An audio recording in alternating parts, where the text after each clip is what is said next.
play it cool.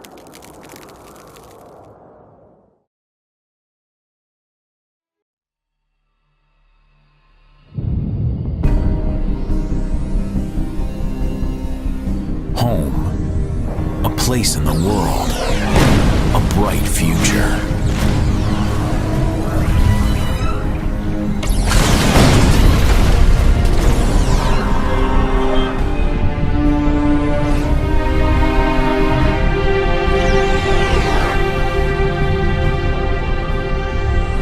Sounds like a different life today.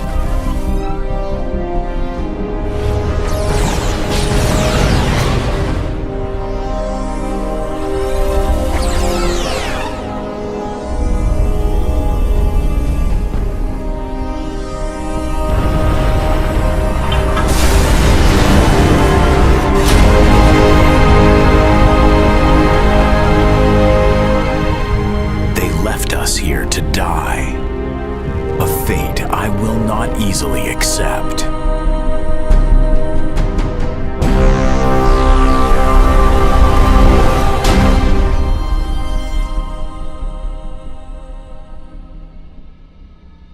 I don't know what awaits us in this place. We need a new home, a new life.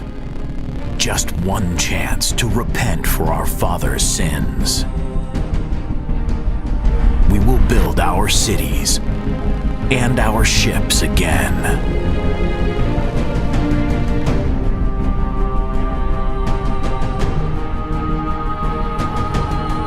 But will the people of Gemini think we deserve another chance?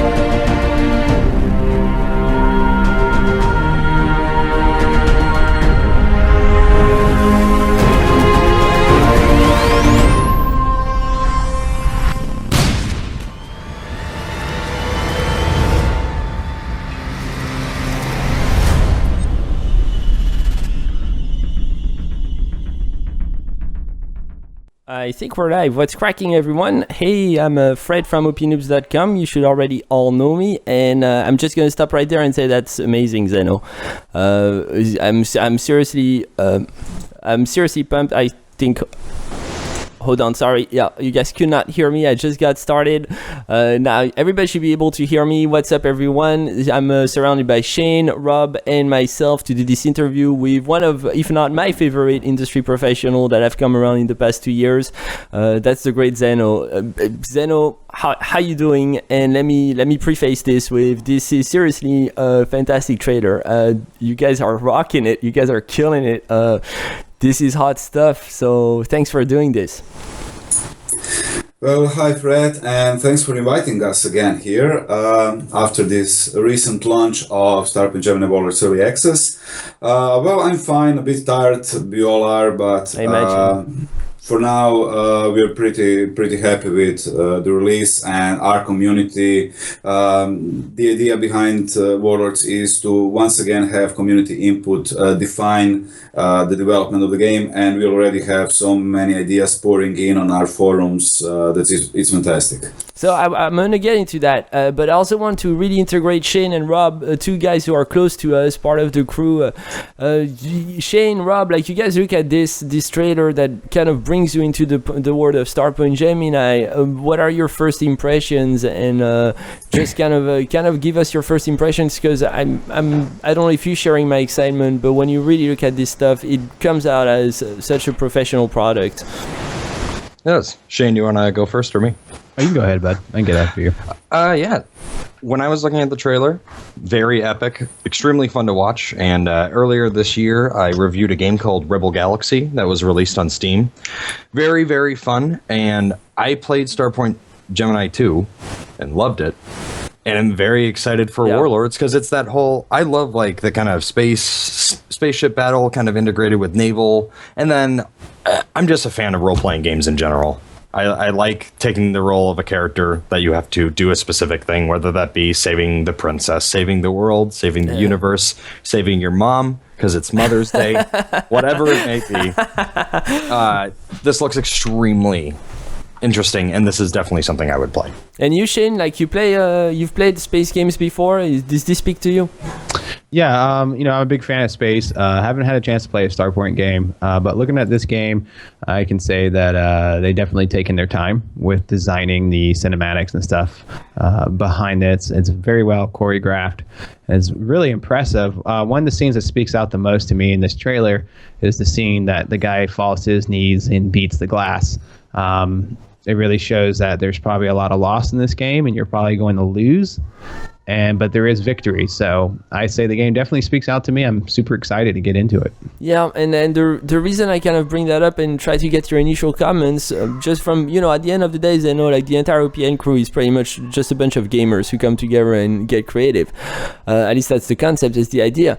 And we're overexposed, man. Like, we're completely overexposed on space games. We even have this weekly show where we almost categorically know we're going to get a space game out of the mix.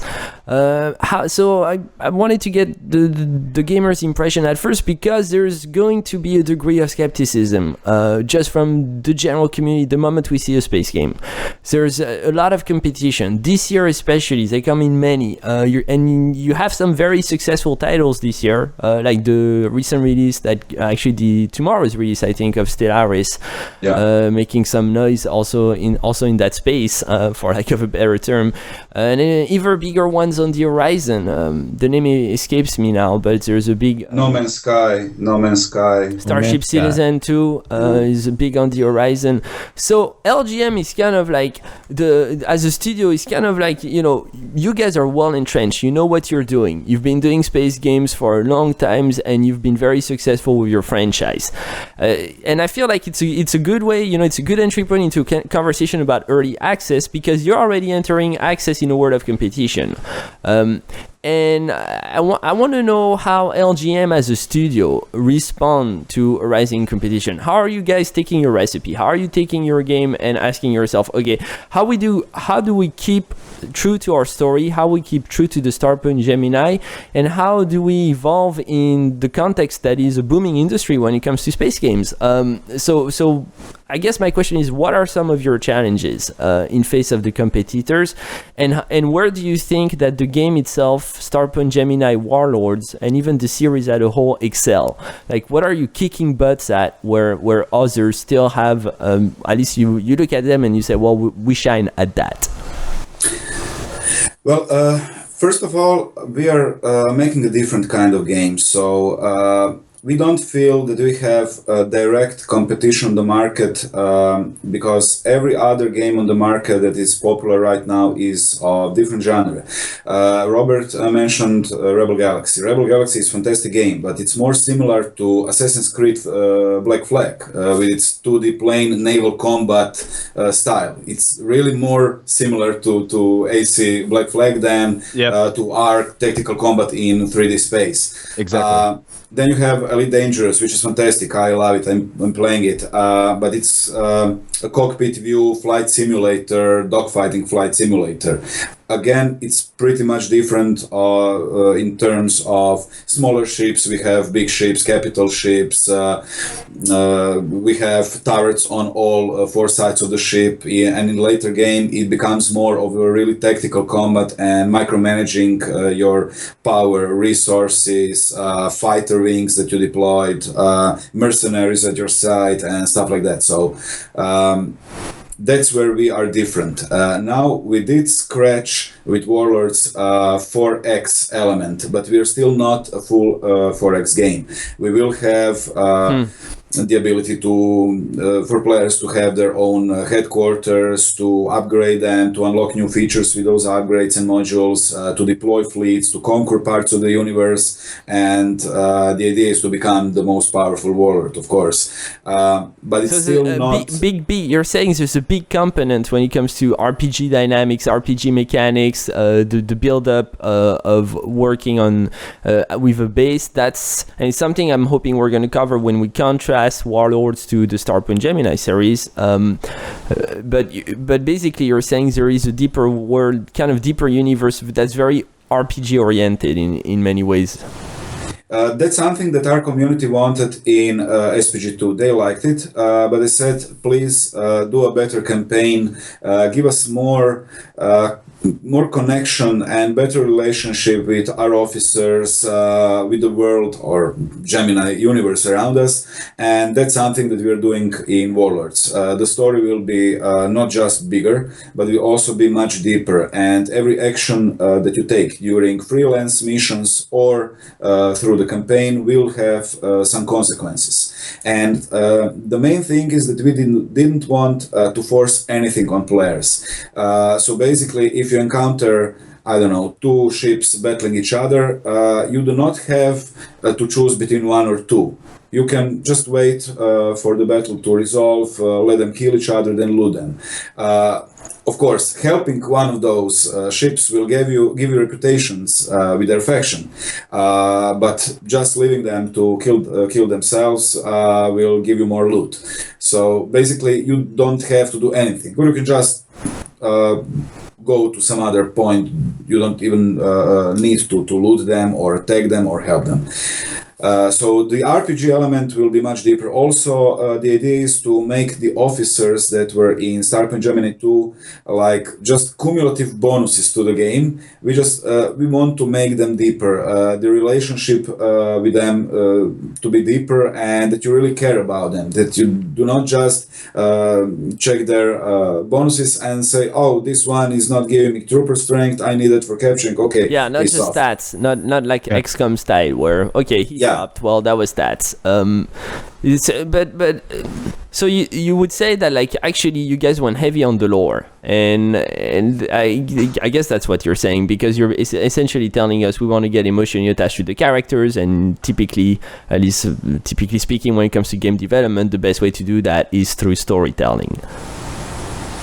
I think that our story in SPG2 was a bit cut short, and we left some things that were not explained. So that was one of the main complaints. People wanted a bigger and more epic story, and that's what we are aiming here now, to make it bigger, to make it more important, to really give the player the feeling that he is influencing the whole Gemini universe with some of his decisions. Of course, not every decision in every freelance mission, but the key story will be really defining.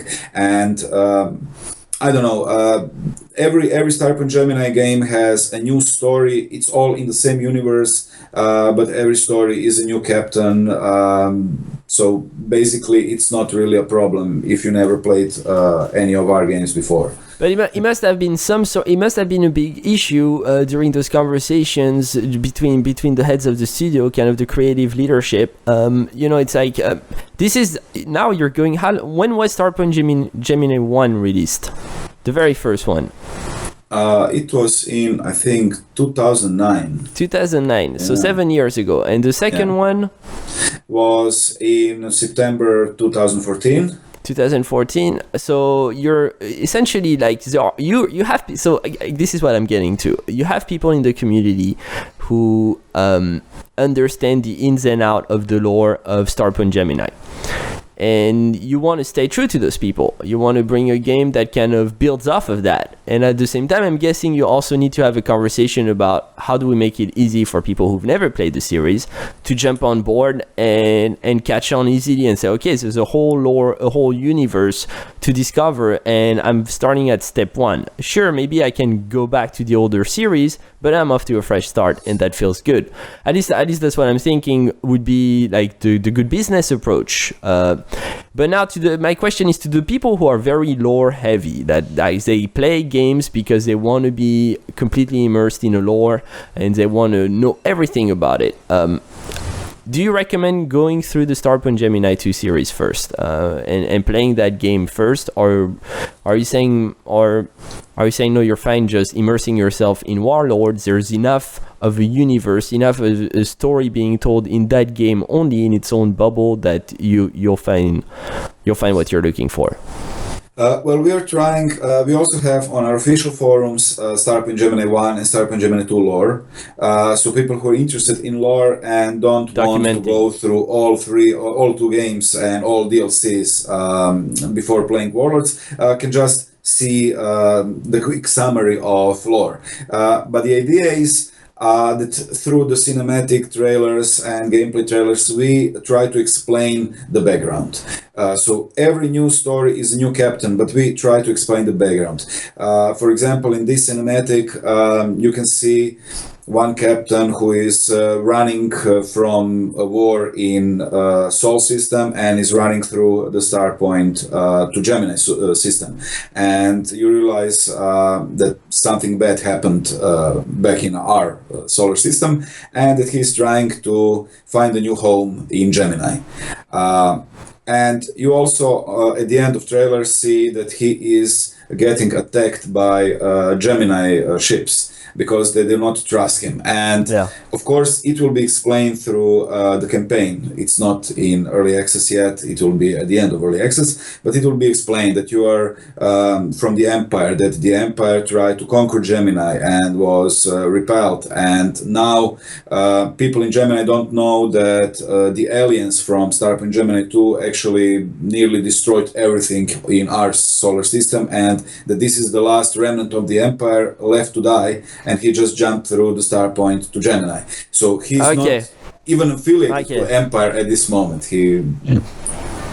And I was actually interested in something you brought up earlier. You said that you'll be able to have like your own space stations and headquarters. Are they going to provide bonuses? And I'm sure they will. And how's that affect? Like, are they going to tie into the story? Are we going to see like story arcs from the headquarters and stuff? Because that's something that really interests me as an RPG player, is being able to build up my headquarters. And how do you balance that to get people out of the headquarters back into space? Yeah, and I feel like at the same time feel like you're part of that universe, right? Like I connect like the game features and the mechanics in the story to really give you this sense of immersion. I was about to say there's a definite immersiveness that is applied when you do exactly what Shane said, when you kind of have to find that balance between like whatever it be, like, you know, running your space station or running your army, and then also having that same balance of like incoming resources, outcoming.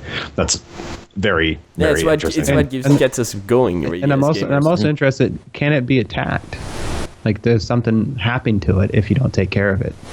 Of course. So the idea with headquarters is that you will get a basic headquarters, and slowly you will try to conquer regions around it, and you will get, whenever you conquer an enemy region, you will start getting steady income of resources that are available in that region, be it asteroid field or gas pockets or anything like that.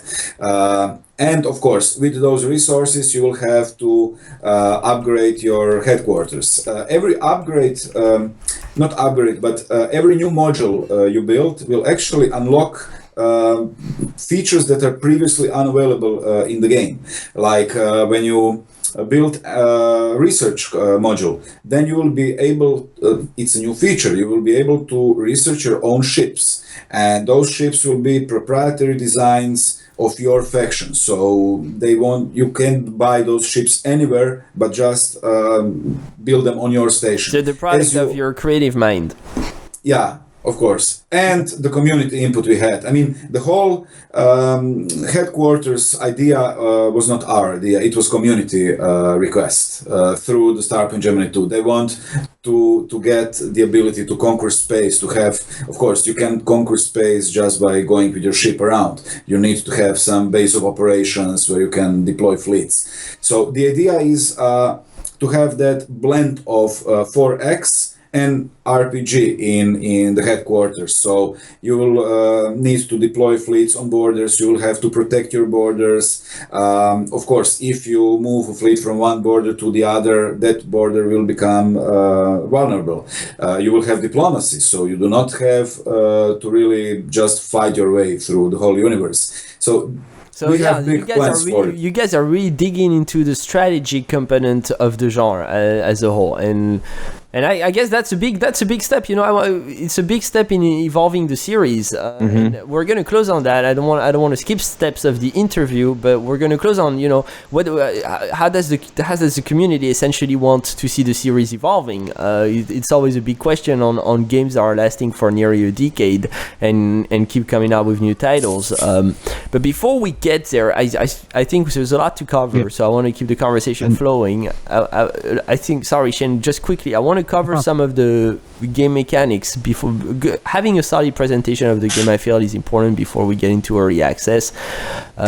So if you could cover a little bit about some details first on the conquest mode versus free roamers, and kind of like you have those two gameplay modes, at least that much we got from the press kit and the information you shared, and you're drawing this contrast between there's the conquest mode, and then if you're a free roamer, you've got that style and you can have a blast at it. So if you could cover some of those details just for the viewers, that'd be great. We still didn't work out on all the details because we do listen to community, and we will. I have to say, nothing is set in stone yet. So we do have ideas. We do have full production plan for Warlords, but we had it for Starpoint Gemini 2, and in the end, half of the game was changed. Some of our planned features were completely trashed and replaced by community suggested features. So I cannot say anything or confirm anything.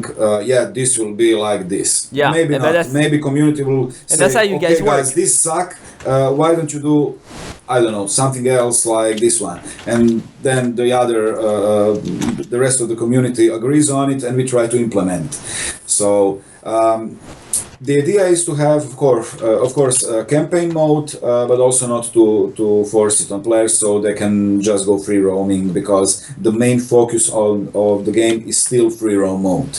Campaign is cool. It's here to give you some insight into the world, to give you the story about the new captain, but in free roam you can make your own captain and just make your own story as you go, like in Elite or any other sandbox game. And I'm guessing that free roaming is going to be well integrated with what you might do, or at least have a good return to the base and make use of the time you've invested in free roaming to better your base. At least I'm guessing. Of course, you'll be able to build and upgrade headquarters and make a conquest in free roam, just as in campaign mode. But some people ask us on GDC, do I really need to have headquarters? Do I really need to do anything about it? You don't. I mean, the universe will Interesting. be... Yeah. Did you guys hesitate on that at first?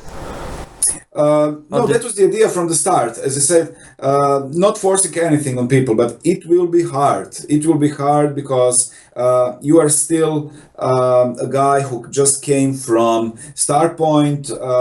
Nobody trusts you. They consider you an enemy because you have Empire ship and you come from the Empire that tried to conquer them before. And not having your station, being just a lone wolf in the universe will be possible, of course, but it will be much harder. And of course, the progress will be slower because once you establish your headquarters and start gaining income on a regular basis, it will be hard to compare to income that you will get. And is it fair to say that if you're not, if you're not investing time in the base, you're really missing out on a big chunk of the game and why the game is exciting? Of course. If not, it feels like if you're never going to kind of invest some time in this big component of the game, you might be better off playing another game, a more arcade-ish style, just shooter space game. At least that's what it sounds to me.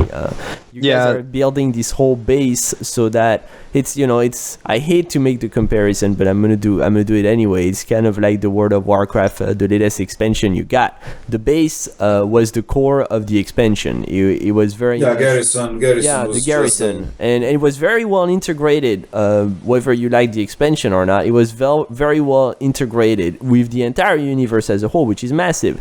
And that's another thing about Warlords. I remember you telling me on the last interview we did on Titans that you guys were thinking of making this game not just on a base with a universe around it, but a base with a massive universe around it, because this is much bigger of a game than both. I think both of the Gemini combined. Correct me if I'm wrong. Yeah, in comparison to Starpoint Gemini 2 map, this is 9 times bigger. Yeah. Approximately 9 times bigger. So yeah, it's huge. Wow. It's huge. Yeah. Travel points, what's up with navigation? How's that gonna work? Because when you're traveling those long distances, you will have, just like in Starpoint Gemini 2, you will have T-gates that will be like interlinked public transport, let's call it that way. Yeah. You will have wormholes, you will have T-drives, which will be jump drives, warp jump drives. So there will be more and faster ways to travel through Gemini, of course. but I know that in the second one, there was always those dynamics between moments of action. Oh, I lost the webcams for some reason. Not sure what happened. Yeah. They'll come back. So sorry for the stream is going to get off a little bit, but the sound is still fine. Yep. In any case, Starpoint Gemini 2 ads are coming back. Sorry guys, sorry about that. It was very much playing on the dynamics of you're going to have a lot of time spent in action, and you're also going to have a lot of time traveling, and you're very much asked to enjoy that. It's those slow moments, and they can be powerful moments in space where you're just sipping on your coffee or whatever you want to sip on. Did you guys kind of keep those dynamics, the way the game flows, or did you make it bigger but also quicker to get through one spot to the next? Well, for now, it's a pain in the ass, because now you have just your engines and you cannot use those jump drives. But we will implement it soon, so people will be able to travel faster. But still, we are not going to make it too fast, because then you wouldn't have that feeling of how big universe is. If we made a universe 9 times bigger and your travel speed 9 times bigger, then it will be still like the same universe. Yeah. Of course, there would be more objects, more factions, and stuff like that. And can you also touch on planet Phaneros? I hope I'm pronouncing that correctly. And yeah, I quote, that safe haven located in the farthest reaches of the Gemini system, abandoned long before Gemini gained its independence. If it is to become our new home, Zeno, describe what to expect once we reach destination. Well, as I said at the beginning, you will not be trusted. And of course, when you just come to Phaneros and to Concordia, your battle station, your headquarters, the rest of the factions around you are much bigger than you, and they will not attack you, but they will keep a close eye on you. As you grow bigger, and especially if you start attacking them and conquering their territory, they will become more hostile towards you. So you are not trusted, you are not welcomed with open arms, but you will not be killed on sight just because you're from the Empire, because you are not a threat to them. But as you become bigger and bigger, and of course, but also if you will not attack them and just start killing them, maybe diplomacy will be something that they will slowly gain trust in you, so they will not just attack you. But of course, in the end, everybody needs their part of space, and if you start chewing on that, you will gain new enemies. Okay, before we move on to early access and how that's been going, Shane, Kelly, you guys have any questions about the game itself? Time's now. I do. I ask this question a lot, but it's the question that I'm always most curious about. I've watched the Starpoint games kind of expand since 2010, and I am extremely curious. What were the games that you played as a child? And if you didn't play any games, what did you read or watch that inspired you to make the Starpoint games? Because I feel you guys have a very good community following, and you know, I feel like a lot of your fans are curious to where your inspirations came from. All of LGM members of the team are gamers. every one of them. So since LGM Games was founded by three brothers, they all grew up on games like Starfleet, Command, Bridge Commander, Wing Commander, some on the old Elite, some of us that are really old. I mean, I started in 1986 on Spectrum with original Elite, then continued to Frontier Elite 2 on Amiga 1200 and, of course, Wing Commander. We are all gamers, and most of us are space gamers. Yeah. So the inspiration came from many other games, but also movies like Star Trek and series. I mean, I'm a huge Star Wars fan.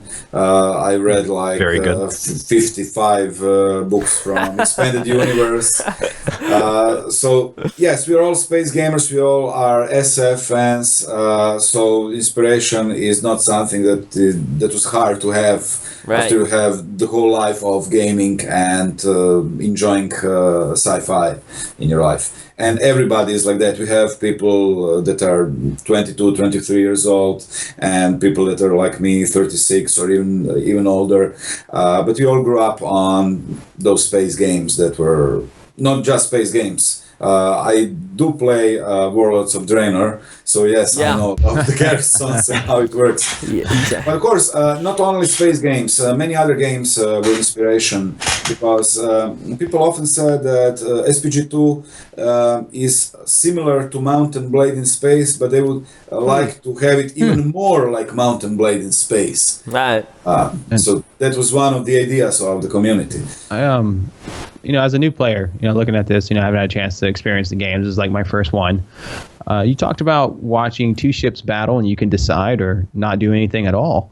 My first question would be, do you have like a narrative of the story where people can decide, which faction is doing what, or is this just something you have to like go in and guess, like in terms of, the type of enemies and who's friend or foe in this universe?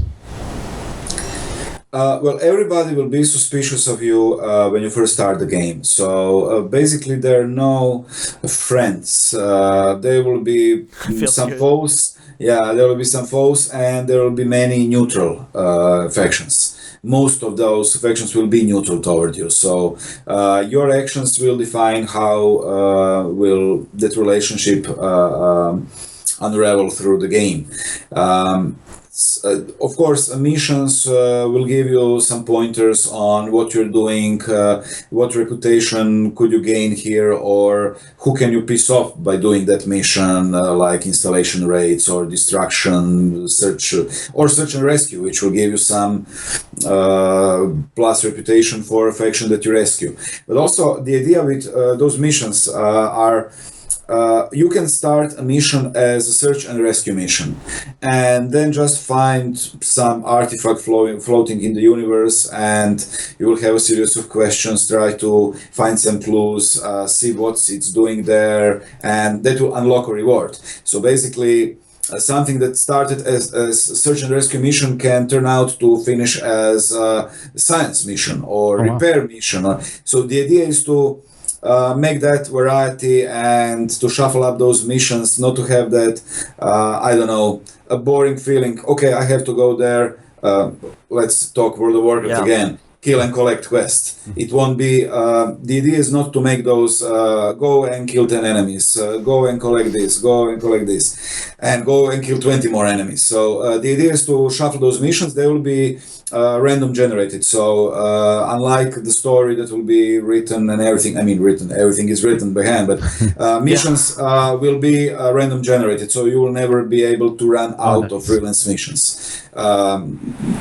If you ran out of missions, you just go 2 or 3 sectors away, pick up some other missions. When you get back, you will have new missions, because the universe is living and there will always be jobs to take. Right. Yeah. I want to say thanks to the people tuning in on Twitch. Guys, if you have any questions, please just ask him in the chat. We'll try and pick them up. If he doesn't interrupt too much the flow of the conversation, we'll ask Zeno. I want to talk about early access. I mean, that's essentially the game's been out for 4 weeks now, which is nothing, but it's probably the most important 4 weeks of early access, just because that's when you have the entire community responding, getting to grab the game. It's in alpha early access, which means and Zeno, you're awesome at emailing anyone and everyone that has a question and telling them, bear with me, we just got this thing started. But you immediately guide people, send them guides and stuff. Like, your involvement with the community is top notch, and I think that's the approach with anyone that comes at the studio. Am I correct? Like, you guys are you're all about communication. You picked us up, we were a couple weeks old, and you said, yeah, we'll do an interview. Like, it's your philosophy. Has that worked out historically before we even get into Warlords and how that process begins? Well, I think that that way of communications that we have, being honest with people, admitting our mistakes, listening to them, talking to them, is the only way that brought us to where we here are today, because community realized that, and we had so many people in Starpoint Gemini 1 that were telling people, wow, this game has its flaws of course, but guys are really open about it. I had some problems with my save, I asked on forum, they contacted me and fixed my save game, so they worked with me on personal approach. Yeah. So that's something that we are really trying to do. And you said, and you as a professional, like, you're the middleman between this creative mind that is the community and the creative mind that is the studio itself, and you're that connecting dot. So how do you process this? How do you create a stream of information that actually has an impact on game development between the community and the studio itself? Well, I have to say I'm the one that types the most on Steam forums, yeah. But the rest of the teams also reads the forums. And if we have an idea that is really cool, like we had some in Starpoint Gemini 2, that power redistribution panel where you can transfer power between shield, that was not our idea, it was a community idea, and people jumped on it and said, wow, this is cool. And then I can just say, that's awesome. It must drive so much energy into an office to have those ideas from outside just kind of storming in and saying, this is cool. This is but and suddenly you pick something good and you've got 3-4 guys who start developing. That must be really cool. Yeah, of course. You have to think about that. What was it called? The blue lamp syndrome. I don't know if you heard about it. No, but I like the name. Yeah, so basically you come to the store and you see a lamp that is really cool and you're interested in it, but you just say to the store manager, yeah, this is really cool lamp, but it's a shame you don't have it in blue color.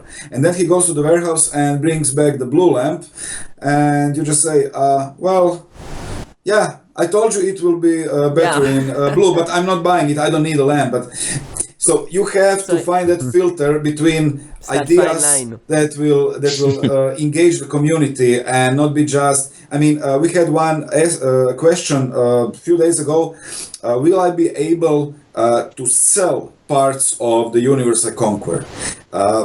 Okay, I can honestly say no, you won't, because the point of the game. I mean, forget about the point of the game. You must wake up at times and say, how do I grab that one? Forget about point of the game, but at some point you will be that guy who conquered half of the universe, that then sold everything, and you will be just like a big target guy in the universe with money. There's some things that the overarching mechanics just can't absorb, no matter how good an idea might be in principle. Because, like, you tell me that, conceptually, I think, well, this is cool. Like, it doesn't come off as a bad idea, right? And I think that's what you're implying, is that, like, but there's some stuff that they're not gonna work with the overarch that you've created. And so I guess the next question is, how do you break it down to people in your community that sometimes may be invaluable people in your community? Yeah, you know them. They're hardcore. They've invested 2,000 hours in your game. And they come up with an idea that they might even make some noise. When you start creating that tight and that deep of a community, they might start having some influence that you're going to be stuck with it must take tremendous skills when it comes to PR, because you have to keep your community close, and at the same time, when an idea ain't gonna work, you have to break it down to somebody that you care about. I talk not only on Steam forums. Many of those hardcore members of the community are my friends on Steam, so we talk on private chat all the time. And it's always there are no bad ideas. So one of our guys, Talmaru, he actually had a fantastic idea, and it was he wanted us to implement more shields. So basically, in Starpoint Gemini, shields are like a bubble around the ship. So if you watch from below or above or below, you have those 4 shields just connecting in that one point. So he said, when people are shooting from above or beyond you, I never know which shield are they hitting. Yeah. So it would be wise to have those 6 shields. So 4 on the sides and yes, they get really techy. Like the guys who invest thousands of hours, they get really techy about that. Yeah, and that's what made some of those big success games big. It's the fact that you could get really techy, like the modding community, just everybody. When you got to a level where this is a game you can play 2,000 hours, and by the time you've played 2,000 hours, you might have a lot more experience with the game than the developers themselves. Of course. That's why we entered early access in the first place. There were 10 of us we started Starpoint Gemini 2 with 4 people, finished it with 10 people. Now there are more than 20 of us in the team, but still, comparing ideas of 20 of us to ideas that you have in community that has in Starpoint Gemini, it sold like 250,000 copies. So yeah, that's many that's a people, big number. and that's many ideas that can just come pouring in, and we cannot say no, our ideas are better. 20 of us knows better than 200,000 people worldwide. Yeah. So that's the idea behind early access, and I mean, unfortunately, early access is not working that way for many other games. It's usually just you are as a player just a bug reporter and beta player. And you had to pay for it. And you have to pay for it. Yeah. Let's get into that, because I think that's it's kind of like I don't want to call it a cancer in early access, but it's certainly a kind of, people are getting good at running early access in a way that it's not why the system was built, right? Like, so you're right, you're exactly, and we've seen that quite a bit in covering early access games. The game launches in early access, and what happens? Well, you're using the entire community to catch the bugs that you didn't catch, and then on all the comments that are posted, you basically have a person that is a very standardized version of the PR officer you could expect in any entertainment industry, whether it's gaming, cinema, and all that. They blubber out the PR that essentially is just a cover, or it's sort of a protective shield for the company to keep operating the way it wants to operate, and that's all that comes down. Then the bugs get fixed and the game fully releases, and that was early access. So it's very much a process that kind of vulgarizes the potential that it has. You guys are definitely not doing that. Like the LGM, in many ways, you're recognized by big sites, much bigger than us, like PC Gamers, like for your ability to pioneer the early access movement in a philosophy that is commendable. Now, focusing on Warlords, you've got 4 weeks of release. That's the big one. That's really where I'm sure the energy in the office changes drastically the moment you launch. It's probably that big, there's probably that big build up all the way to let's get the game to a certain point so that we can get it to early access. And I think there's a conversation for that itself. When is the clicking point, Zeno, in which you say, okay, the game's ready, let's get it out? That's always the question, because in Starpoint Gemini 2 we wanted to be in early access for 3 months, and it ended for a year. Because so many ideas were pouring in, and we have similar thing now, but we were more cautious with our predictions when are we going out. So I think it will take between 8 months or a year to release the game. But of course, we could work on Warlords for 7 years. To be honest, because so many ideas are here, and I know that's awesome. that And I know that even post-release, we will get more ideas. Many fantastic ideas that came post-release of Starpoint Gemini 2 are ideas that are being implemented now as the core base of Warlords. And we Because we see Warlords that. is a community-driven project. It's not Starpoint Gemini 3. It's a spin-off game that was really a community request. Everything that we could not put in Starpoint Gemini 2 because it was too technically demanding to implement or too big. We said, okay, we do have enough material to make a community-driven project and to once again involve community in development, in the process of developing the game. And when it works, when that recipe works, makes you wonder why you would ever want to leave early access almost.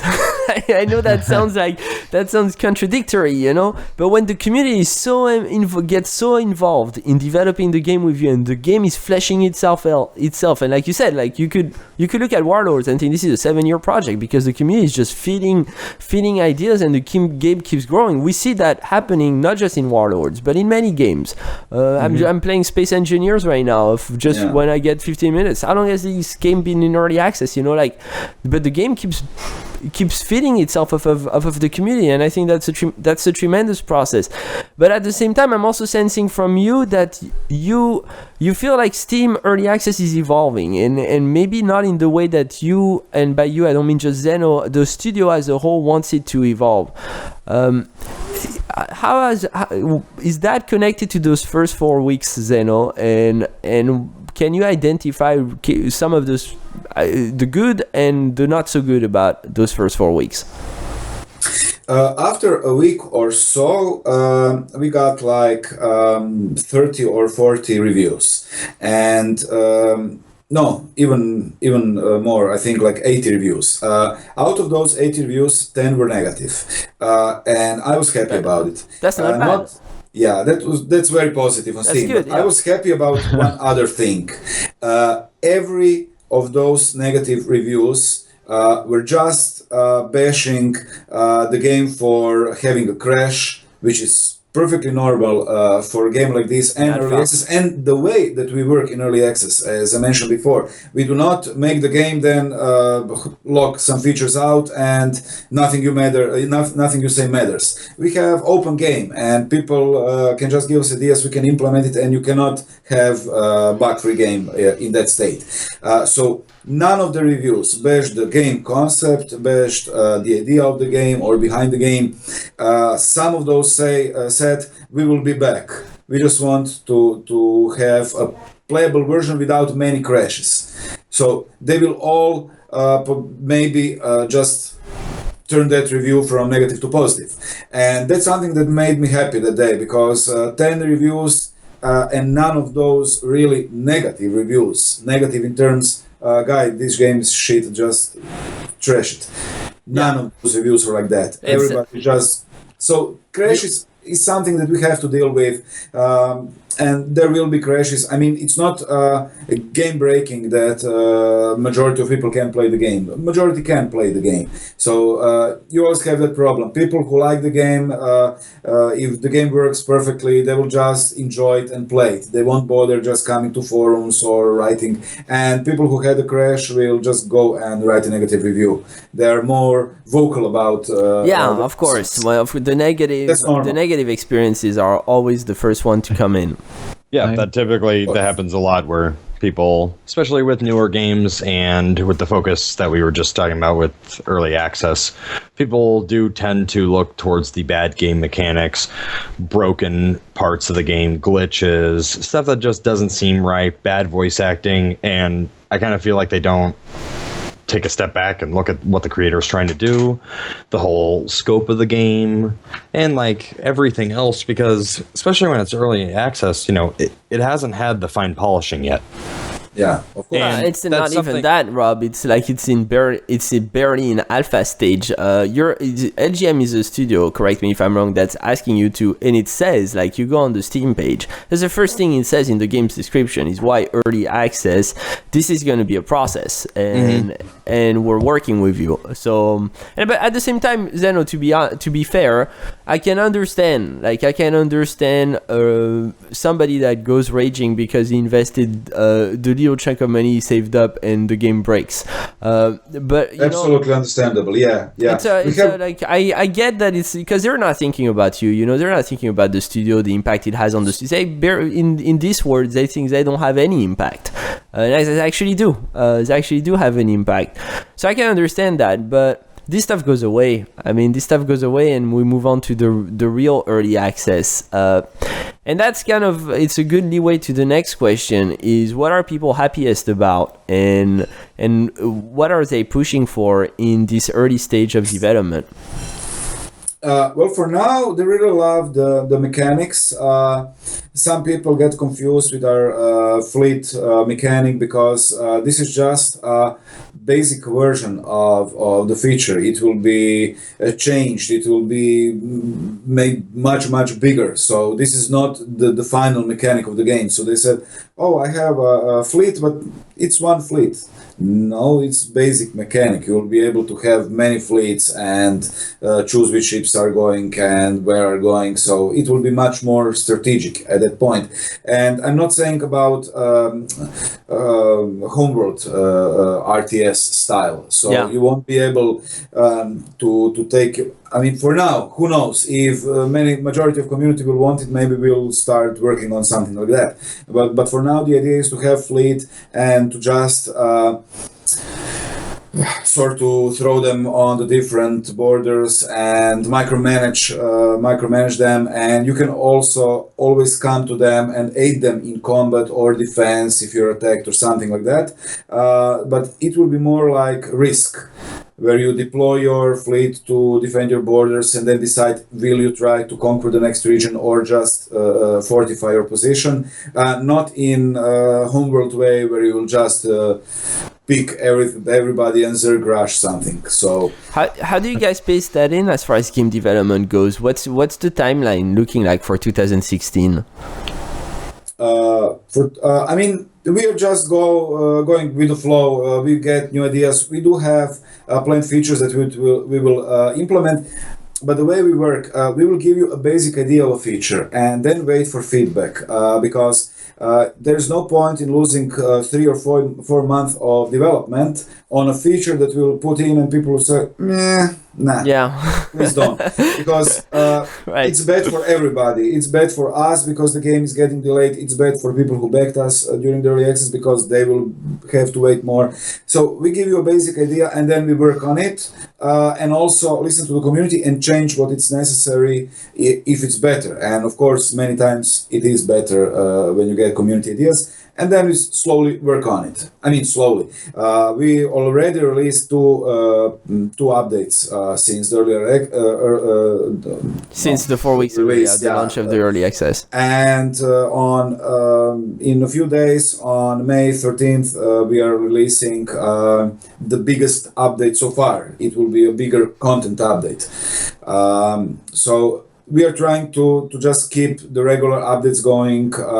And in Starpoint Germany 2, it was really rewarding for both us and the community when somebody had an idea for a feature. And after, I don't know, a month or month and a half, he got new update. And he turned off the game and saw his suggestion, like the tactical overlay around the ship. It was not our idea, it was a community idea. And when it was implemented, imagine yourself as a player who suggested this. And you just come one day and see, okay, I felt guys, that myself. This is my feature. I felt that myself just emailing you about the game, just diving into it with the little personal time that I have, and I threw a few comments. Like I felt that's actually getting registered, and and I feel that's a great culture to breed, and it bears the big question. I feel like the big philosophical question of the day is. How does the community want the franchise to evolve? They've played for years Starpoint Gemini 2. Early, in many ways, because you have that rapport with the community, you didn't even have to wait for the early access to begin to know how to tackle warlords and how the community itself wanted to see the game evolving. So do you feel like are they asking for more of the same, basically? Is the community asking for more of the same, just 10 times in your face, or are they actually wanting some fundamental changes, and if so, which one? Well, Warlords is a testament to that. So they loved Starcraft Germany too, but one of the fundamental changes was: can you give us a much bigger universe, and can you give us the ability to conquer parts of the universe? That is a fundamental change. That's actually blending 4X component in the game and strategy component in the game. So the community is evolving with us, and we are evolving with them together in a way that Warlords is a community-driven project. We do not have to think about what people would want Warlords to be, because Warlords is what people said they wanted to be during and post-release of Starcraft Germany 2. But now we have some new players, and after full release, we will get many more new players that never played the franchise. Yeah. And of course, they will come with their input, with their feedback. That's something that we will either implement through a DLC or something like that, Patches, or if it's really a big thing, then put it on wish list and save it for Starcraft Germany 3 or something else. I don't know.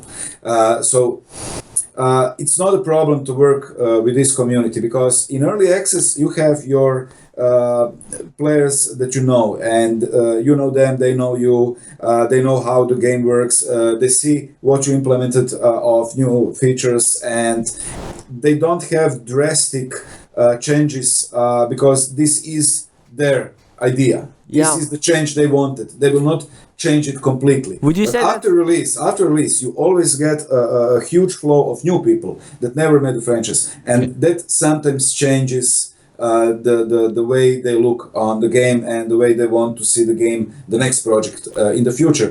And that's something that's always a touchy subject. You have your hardcore players, and you love your hardcore players, but you also have many new people, that and you want to will keep lose coming them. in. Yeah, of course. And if they like the game, majority loves the game and wants the game to be more casual, then if you will just keep it hardcore, you will lose those players. That's something that actually Interplay had problem with. I don't know if you remember, but Interplay was fantastic.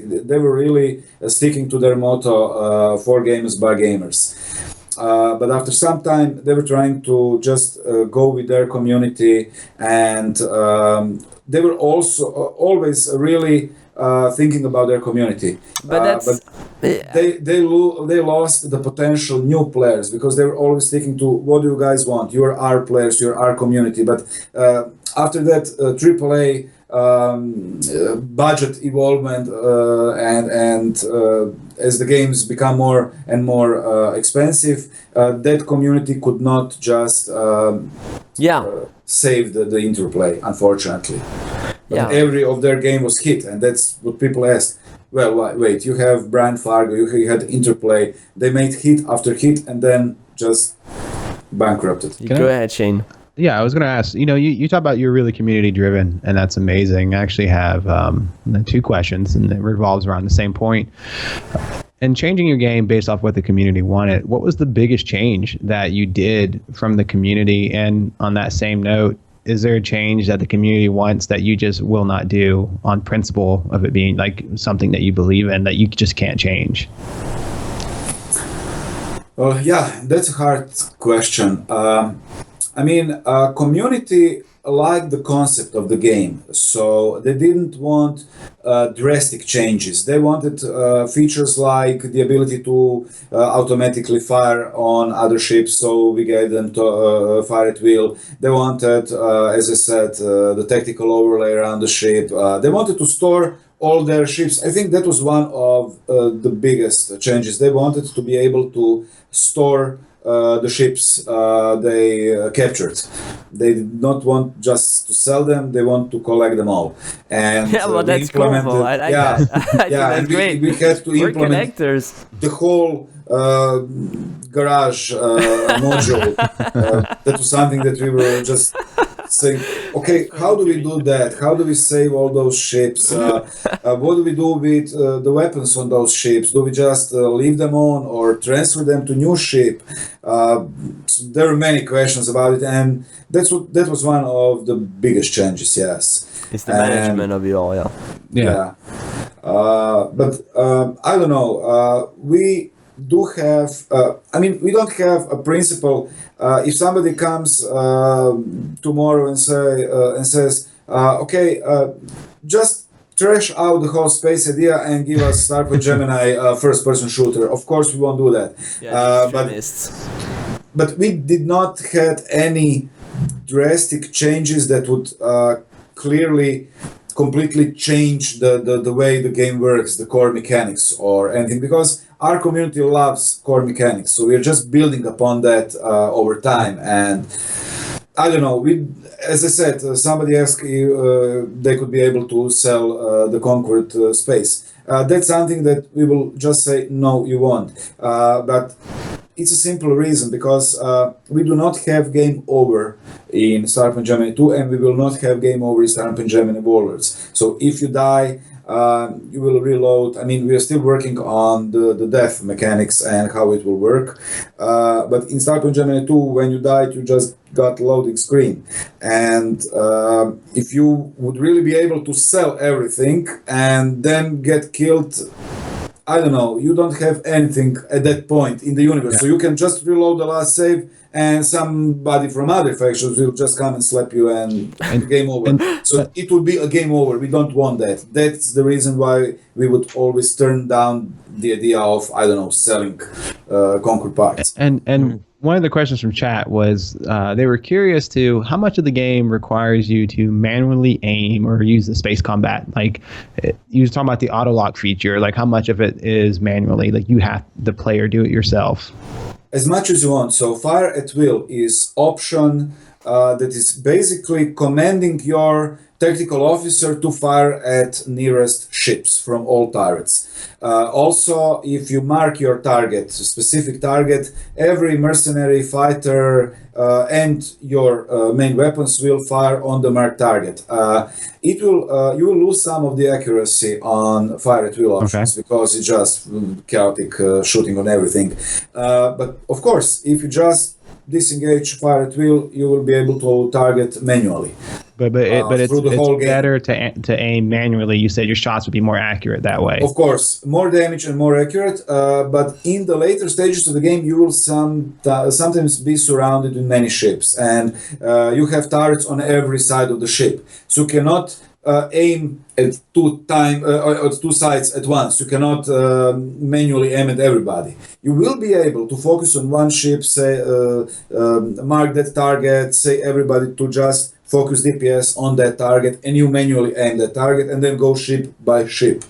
But of course, in later stages, you have some other things to micromanage your equipment, your skills, because it's RPG driven, so you will have leveling up, you will get skill points, you will get perk points, you will invest those skills in, let's say, in World of Warcraft terms, your build. Yeah, well, we love that. I love that. Personally, at least, absolutely. I love that. I know Shane does as well. Absolutely, I think most honestly, most PC gamers have I do a too, thing with yeah. RPG. Like, I have yet to come to a PC gamer that doesn't like RPG. So we love that stuff. It's especially because the Starpoint series really is focused on investment, time investment. You know, you're not gonna. This is a game you can dive in thousands of hours and still get a kick out of it, and a lot of people have. When are you planning to launch, Zeno? If it's not completely out of the focus right now, like at least some broad timeline. You have games that I really liked in early access, and their problem is that they're getting bashed because they're in early access for a long time. Yeah, that happens. Like you had Simon from Folktale, and I love that game. I'm still playing that game. Are you? Yeah, he's fantastic. He's a force. Yeah. Or Savage Lands. Yeah. Those games are fantastic, and I, as let's say, old gamer, don't have a problem with patience, and I know that they're regularly updating the game. So and they're really listening. I mean, Fortale is really listening to people. They have developer diaries where when they say what they did that was community suggested, but it takes time. Of course, it takes time. You do need to just say cut at one point and say And you've got the thing is we cannot stall our original backers. So you have people that backed you 4 weeks ago, and what can I say to those people when they ask us in 2 or 3 years? So when it's coming out, you don't have anything to say. And to me, that makes sense. And I feel like there's enough levers now in the industry, anyways, to keep investing yourself in the game even after launch. It's not launch. Yeah, of course, we're doing that. So when we release, we still give content updates. Free content updates. We did it in SPG2.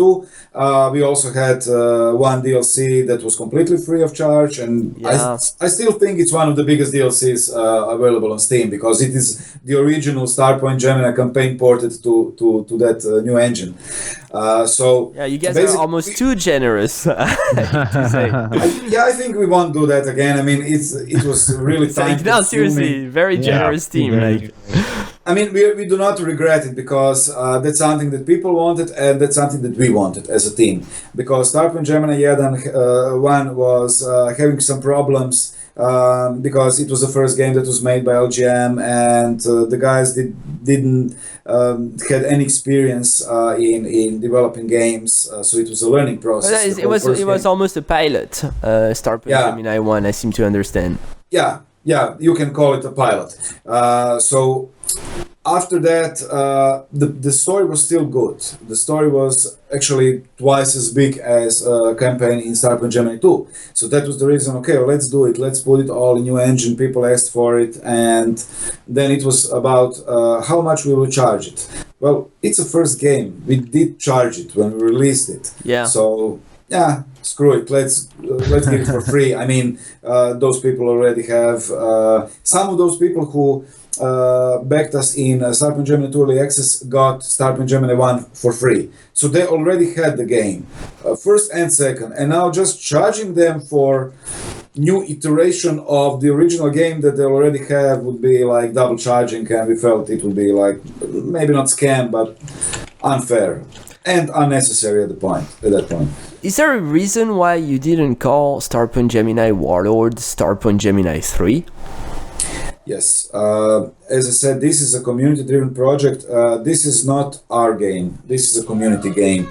Everything that we wanted to put in the game and couldn't is making its way to Starpoint Gemini Warlords, and of course, new ideas that will come during the early access. Starpoint Gemini 3 is something that we feel we want to be even bigger.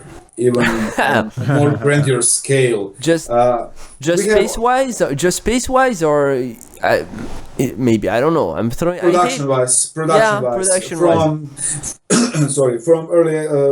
voice acting, from story, from new engine. This is still upgraded whale engine from Starpoint Gemini 2. I mean, it's much better, as you can see, graphic upgrades on the same engine, but it's still the same engine. So we want to have a new engine and to make something much bigger. Of course, we will also talk to the community, and I think we will once again with every other new project that we will make, we will go to early access. I mean, and I hate to ask it, unless Steam just shuts it down or anything, but I don't think that's gonna happen. I think I hate to ask that question, but they tell me I should always ask it, especially for these types of game. I hate to ask it because I feel like as a whole, the market and the success story that VR might be is yet to be proven. It has yet to be written, in my opinion. I don't know, personally speaking, that it's going to be the success that everybody thinks it's going to be. It might be. I could be completely wrong. But are you guys approaching that at all? Currently, no. We did have a build for Oculus Rift, DK2 for Starpoint Gemini 2. But since it was a product that was constantly changing and it was not a final consumer product, we just put it on hold. Warlords is something that could look cool on VR. It would look great. I mean, the game every looks great space anyway. game So looks yeah. amazing because Yeah. of the depth of space and the feeling of scale. That's something that we will probably consider at some point, but I think it's too early. First of all, Oculus is very, very expensive. Vive is even more expensive. I agree. There are already some projections that PlayStation 4 VR will take 63% of the market. So it's of gamers market. So it's not something to just neglect. I mean, And you know, it's funny. It's funny to hear you say that because I feel like, so yeah, we do a lot of interviews with indie studios, right? And some of them are so small, and some of them are much bigger. And I'm starting to notice a trend here that the bigger studios, they're waiting, they're holding out to see how the phenomenon evolves, and I feel like it's the smaller developers, the two-man team that went to Indiecade and don't really have much to risk, don't really have much to prove. They're gonna tackle the VR as a technology first before anyone else. And I don't know how good that is for the product itself. That's why I'm a little skeptical, because I feel like, because you say it's such an expensive product to afford for all of us, it might not also be that comfortable to do on a daily basis. We've got to take that into account. And the entire industry is going to be filled with very small games at the end of the day. That doesn't sound more like demos for Oculus Rift or yeah. Like we're still very much in the conceptual stage, and that it doesn't mean by any means it's not going to pick up, but I think we're far from it, and it makes sense that a studio like yours would continue to develop for the standard 27-inch monitors, PC gamers that we are. Well, I'm not saying. I mean, I don't know if you know about Far Cry 4, but it was a really cool game that with VR it would be amazing. Far Cry was on. Did I say Fallout or Far Cry? Far Cry. Fallout was great too. Far Cry always had beautiful scenery, and just walking on those islands with Oculus Rift would be amazing. But they said no, we will wait because it was DK2 at that point on the market, and they didn't want to invest time or money developing the build for not a final product. So that's something that we will do. We do have so many things to build in Starpoint Gemini Warlords, so much work ahead of us and with our community that we are now just focused on making the game as big and the best we can. After release, if the game will be well received, it will be in about a bit less than a year. So at that point, we will know more about VR, how it picked up on the market, how many people do have it. And we are a small team, so when it's a big investment. If Electronic Arts makes they announced Battlefront, Star Wars Battlefront for VR. They have I don't know how many players. So it's a good investment for that. It will return. For us, it's always a risk. So I don't know. We will see if Starpoint Gemini Warlords on release will be well received, just like Starpoint Gemini 2 will be accepted on release. Then I don't see why not. At that point, we will know more about VR. I don't think the VR will. It will get to mainstream slowly, but I don't know. In a year, maybe. Yeah, I'm projecting, and I know I know it's 1:15 a.m. for you, Zeno, so we don't want to keep you too long, and I'd like to get a couple last questions if Shane and Rob have any before we close the call. But I don't think it's gonna pick up as fast as people anticipate, because the fact is studios like yours have to embrace the product, and just that is gonna take a couple years. So we're not like. And I'm not investing $600 out of my personal money to see like 3-4 more editions of a VR headset come out after mine before the thing really picks up. That's my stance. In any case, Shane, Rob, do you guys have any final comments, questions to make about Warlords? Please, Shane. Oh, Yeah, of course. The only comments I have really are that after seeing all the game footage and talking with you, Zeno, I am utterly Ready excited. to play. Yeah, exactly. Ready Simply, to I'm play. ready to play, and I'm just excited to see the features you have, and I'm excited to see kind of the mesh of genres. I'm excited to see the 4X gameplay that you're trying to implement in it. There are several things that I'm looking forward to in this game, and I imagine that the community following kind of has the same love for the game. So that's just it. I'm very excited to play your game. Very, very excited. Thanks, Thank you. Rob. Shane? Yeah, speaking from a gamer standpoint of view, a lot of gamers, I want to say, especially like newer gamers, might not even be aware of what a 4X game is.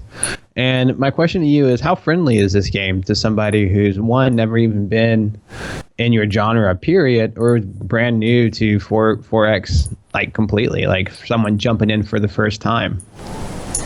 Well, we try to keep it as friendly, user friendly as possible. Currently, we do have players that had problems with getting the grasp of the game and stuff like that. So actually, that's the reason why I'm watching streams when people play Starpoint Gemini, because I can take notes and see if this is an old player who is just streaming us again, or is this is a new player. So after the stream of 2 or 3 hours, I just took some notes down, Player and behavior. we already improved on some things in tutorial that I cannot see because I'm in this game for hours and years now, and I just can't see it from the perspective of new players who said like it was just a simple thing. The guy was just watching the asteroid. It was fun, and tutorial popped up that he has to be within reach of the station to transfer goods. And the tutorial popped up. He was just looking at the asteroids. It just faded out. And he was like, "What am I doing now? What do I need to do now?" So it was, I don't know, it was something that I had to took some notes down and forwarded it to our guys. And so you would say, so there's definitely a nice tutorial to ease you into it then. Currently, it's still a bit clunky, and not everything is explained as we would like to be explained, but it's something that we will work on constantly as new players will come in and say, oh, come on, guys, I didn't know this, I didn't know that, or by watching streams of other people. And the last question, biggest problem a new player faces when entering a game like this that you've noticed?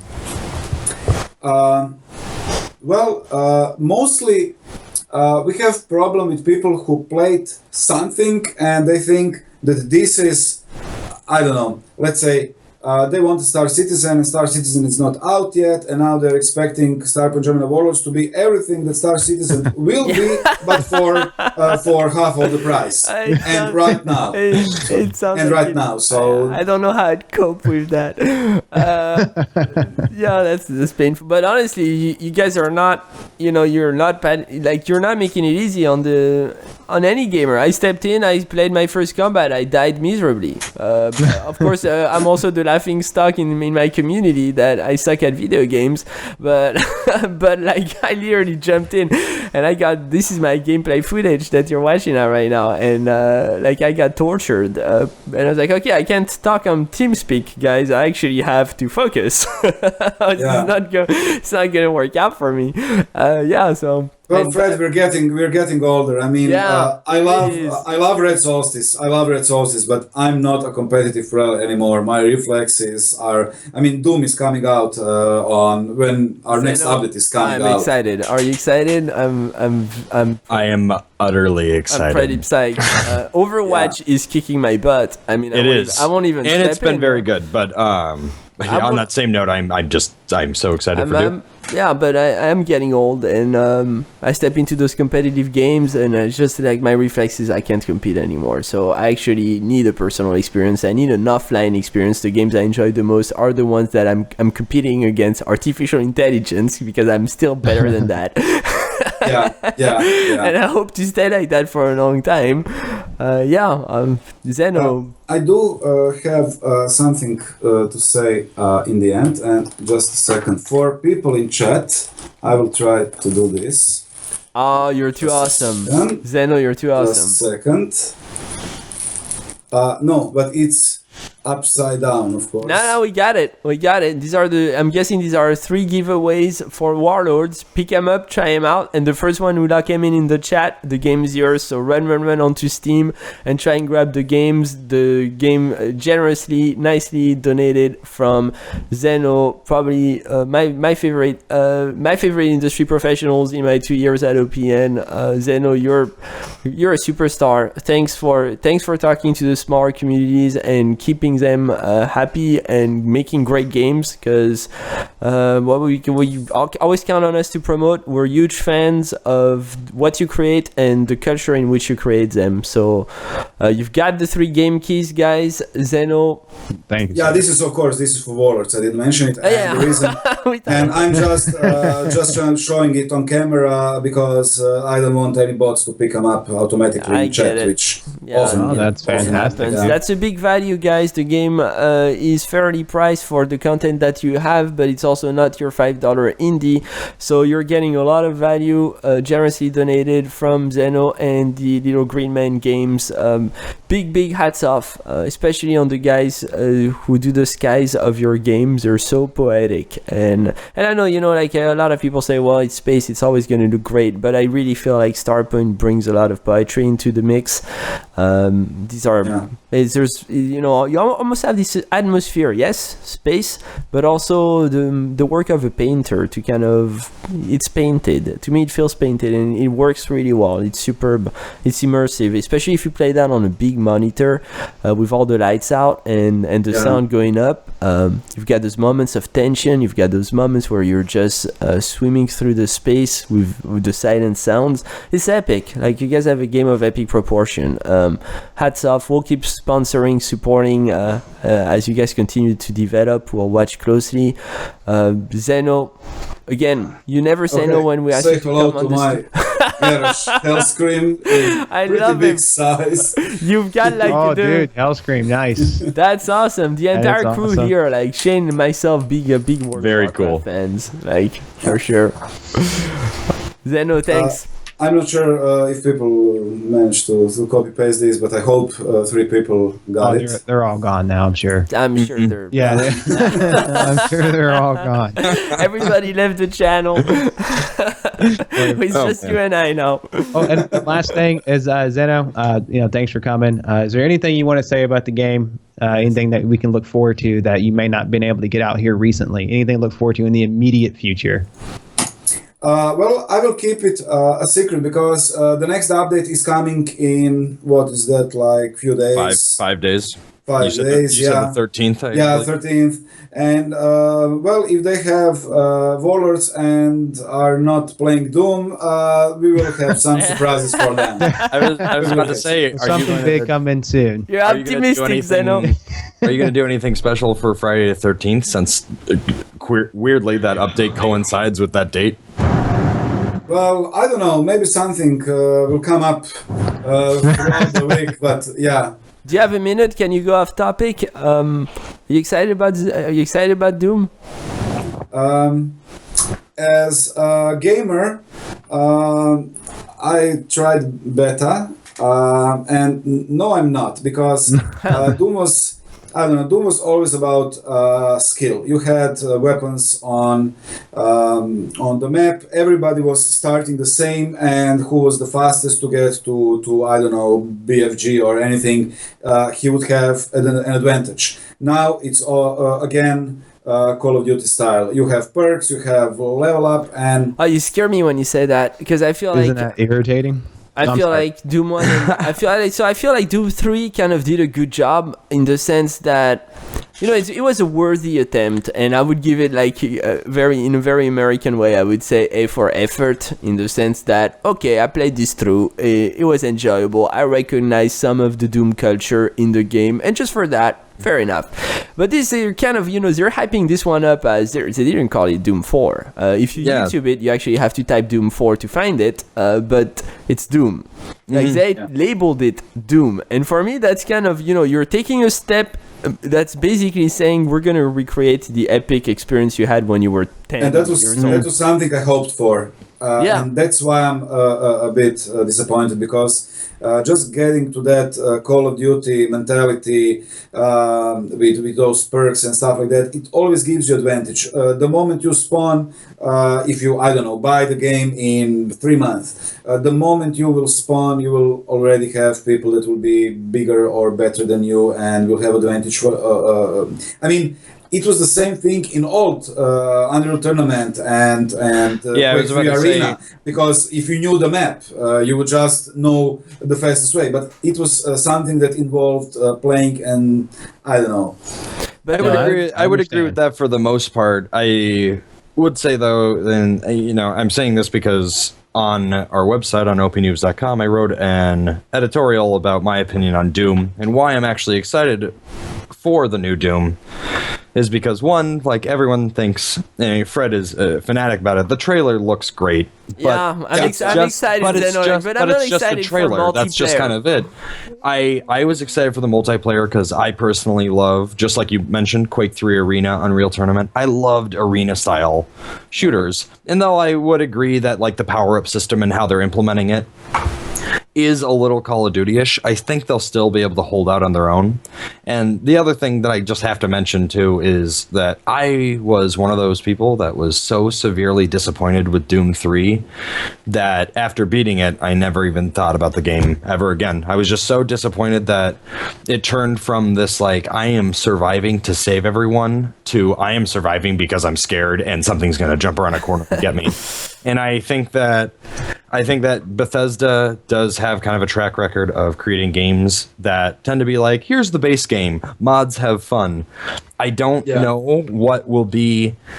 I don't know with that idea how it's going to lead with Doom, but I am excited for Bethesda's involvement over like Activision, because I do feel like they, especially over the past 10 years, they have made pretty good games. I mean, I would say Fallout 4 isn't a great game, but it's still really fun to play. I had fun with it. Yeah. And it just kind of just on those lines, I'm excited for that reason. I'm ready for like an old idea to just kind of be implemented again, and I hope they do it correctly. I would say my topic on Doom, I would say I'm interested for the story. I'm a Doom guy. I like the story. Multiplayer wise, I'm tired of COD. This is why I like Overwatch, where you don't get anything. I mean, you pick a character, but they can pick a character, and that's it. There's no It's just like about winning. It's just about winning. Oh, And losing for me. No, No, it's true. no, it's fine. But I mean, yes, I agree that I'm a very competitive gamer, and I like it when it's balanced, and I like it when the rules make sense. I like it when everyone has equal footing, and I definitely am not that interested about the multiplayer for Doom, but I would say the story, yeah, I'll play the story. I mean, No, of course, yeah. I was just referring to multiplayer, Yeah. and in comparison to old multiplayer games like Call of Duty 2, for example, Yeah. or Unreal Tournament and stuff like that. Yeah. You just hit 2 a.m. where you at, Zeno, so we're not going to keep you any longer. Oh, yeah. I will just go on forums now and check my Garrison and. You're great. Harrison. You remember communities up at 2 a.m. still going at it. Thanks a lot, Zeno. Seriously, I had a great time. Shane, Rob, thanks for chiming in with me. We're looking forward to game development. We'll send you the link in just a couple of days. Actually, our turnaround is much quicker now, Zeno, thanks to the new site. Come check us out. We're opnoobs.com, PC Gaming by PC Gamers. We're basically a community of gamers who do a lot of reviews, op-ed, podcasts, Twitch interviews, and now competitions. And With just the- like games. Yeah, and just like games as well. We're hanging out on Ethics Gaming, a big gaming community in the US, super organized, super welcoming. If you're interested in joining us, just please do so. And that's it. That's it for us, folks. I want to thank again. Go ahead, Zeno, please. Sorry, just one thing. We were on the Reboot Develop conference like a week or two ago, Yes. and I have to say for all the game developers that will perhaps say this. That's a fantastic way to network with people in the industry, and also for journalists like you guys. I mean, we had John Romero. Oh, yeah. I talked and met John Romero, Brian Fargo, Daniel Barba, who wrote Mafia, original Mafia, and is working on a new game. Patrice, who wrote Assassin's Creed 1 and 2. So it's a nice way for journalists and for game industry professionals to really get together. I mean, Thanks, just Zeno. talking about early access experiences with Brand Fargo was not just fantastic, bet. but also educational and informative, because he's been with his new tournament game in early access at the moment. Well, I bet, and as far as our team and how we're planning on growth, we're gonna focus 2016 on tightening the ship and doing everything a little bit more. But in 2017, I'm really looking forward to having a beer with you in person, Zeno, because you're gonna see a lot of us at a lot of events like the Game Developers Conference and many others. Because we're all about the devs. I mean, we want to create a space so that we can interact with the devs we've done so pretty successfully in the past, but that's our key priority. And it's studios like LGM that allow us to do that. So thanks. Definitely. Thanks. Appreciate it. Guys, Thank you you, guys. all have a great night. We'll be seeing you next weekend we're stacking up 10 interviews per weekend now. It's a little bit of an intensive department rocking. Thanks for everybody who tuned this weekend on our Twitch channel. Expect us on Tuesday night for the Should We Cover It show, 9:30 p.m. Eastern time. You know the drill. Yeah, everybody have a great night. Zeno, good luck to you and the entire studio, and we'll see you guys next time. See you later, bud. Thanks, everybody.